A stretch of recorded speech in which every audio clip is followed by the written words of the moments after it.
Hello everyone. सर्वप्रथम श्री स्वामी समर्थ.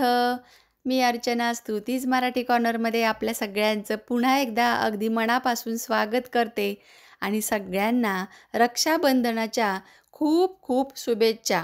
रक्षाबंधन म्हटलं की किती छान वाटतं ना. कितीही भांडलो रागवलो एकमेकांवर तरी भाऊ आणि बहिणीची जी अतूट माया आहे या रक्षाबंधनाला सगळे काही भांडणं विसरायला लावते.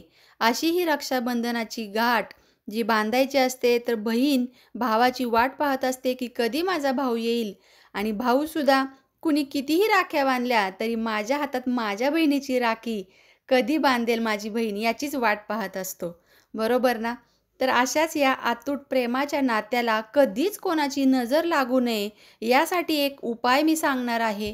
तो उपाय आपण सगळ्यांनी करायचा आहे. चला तर मग बघूया काय उपाय आहे. पण तत्पूर्वी तुम्ही जर आपल्या चॅनलवर नवीन असताल, प्रथमच व्हिडिओ पाहताय तर लगेच सबस्क्राईब करा. अशाच नवनवीन माहिती, साध्या सोप्या उपायांची आपण इथं चर्चा करत असतो. त्यामुळे तुम्हाला अनेक गोष्टींची सोप्या उपायांसहित माहिती मिळते. सगळ्यात पहिलं आणि महत्त्वाचं म्हणजे भद्राकाळाचं सर्वांनी पालन करायचं आहे. थोडा वेळ इकडं ना तिकडं काही होत नाही.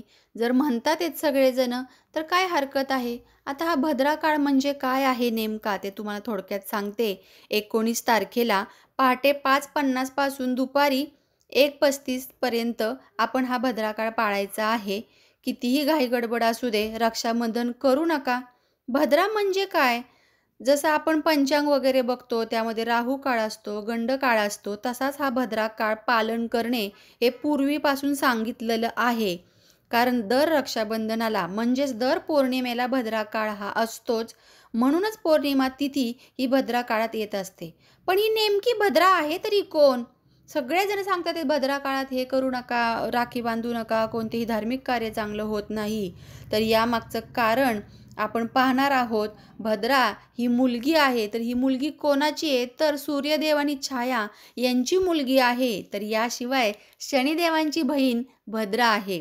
तर ही भद्रा काय करायची, लहानपणापासूनच तिला एक खोड होती की कुठल्याही शुभ कामामध्ये विघ्न आणायचं. धार्मिक कार्यात जे ऋषीमुनी वगैरे हवन तप साधना करतात त्यात विघ्न आणायची.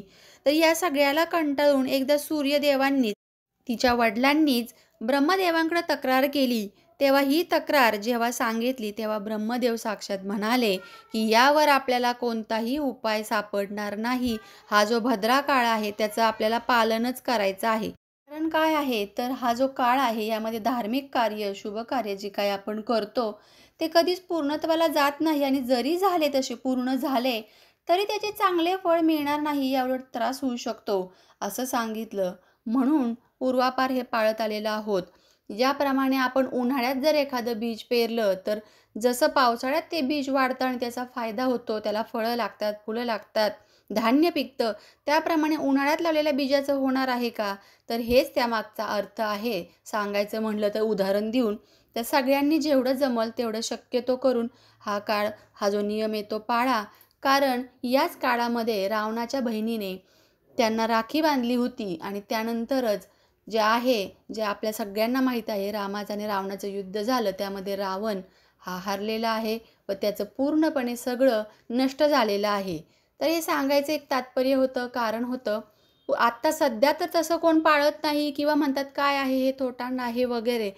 पण हे पूर्वापार आपल्या शास्त्रामध्ये नमूद आहे. त्यामागची कथा देखील मी तुम्हाला सांगितली आणि का पाळायचा आहे हा काळ हे देखील तुम्हाला सांगितलं. आता रक्षाबंधनाला आपण काय करायचं आहे तर प्रथम एक ताट घ्यायचं आहे. ताटामध्ये आपल्याला 2 निरांजन लावायचे आहेत. त्यानंतर सुपारी घ्यायची आहे अखंड, अक्षता घ्यायच्या आहेत, काहीतरी गोडाचं पेढा वगैरे घ्यायचा आहे. कापूस ठेवायचा आहे ताटामध्ये, सुपारी ठेवायची आहे आणि एक नारळ, न सोललेला नारळ तिथे ओवाळताना भावाजवळ ठेवायचा आहे उजव्या साईडला आपल्या. आणि ओवाळताना कापूस डोक्यावर ठेवायचा आहे. कापसाप्रमाणेच एकदम तुझं आयुष्य असं पांढरं शुभ्र चांगलं, कॉटन जो धागा असतो, सुती कापड असतं, त्याप्रमाणे तुझा माझा धागा घट्ट विणावा आणि तुझ्यावरती जे काही येणार आहे ते सगळं नष्ट व्हावं यासाठी थोडासा कापसाचा तुकडा डोक्यावर ठेवून सुपारीसारखा कणखर आणि टणक तू राहावास यासाठी सुपारीने देखील आपण औक्षण करायचं आहे. त्यानंतर दिव्यांनी औक्षण करायचं आहे निरांजन जे लावलेलं आहे. व राखी हातात बांधताना तुम्ही कोणताही मंत्र नाही आला तुम्हाला तरी चालेल.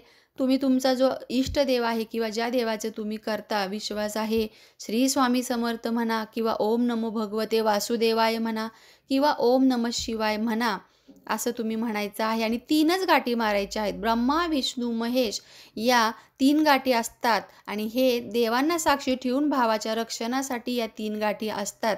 तर यांचं डिटेलमध्ये मी तुम्हाला सांगेल पुढच्या व्हिडिओमध्ये की 3 गाठींचा अर्थ काय आहे. आणि नंतर जो नारळ आहे तो नारळ तुम्ही 7 वेळा अँटी क्लॉकवाईज भावावरून उतरवायचा आहे आणि तो नारळ वाहत्या पाण्यामध्ये प्रवाहित करायचा आहे आपल्याला. वाहते पाणीच का? तर वाहते पाणी एकदा वाहत जाते ते आपल्यापासून दूर दूर जातं. तसंच भावावरती असणारे विघ्न, आला-बला सगळ्या टळून दूर दूर त्याच्यापासून निघून जाऊ दे, हे त्यामागचं कारण आहे. तर तुम्ही हा उपाय जरूर करा साधा सोपा. असाच उपायासहित पुन्हा भेटूया. तोपर्यंत सर्वांना श्री स्वामी समर्थ.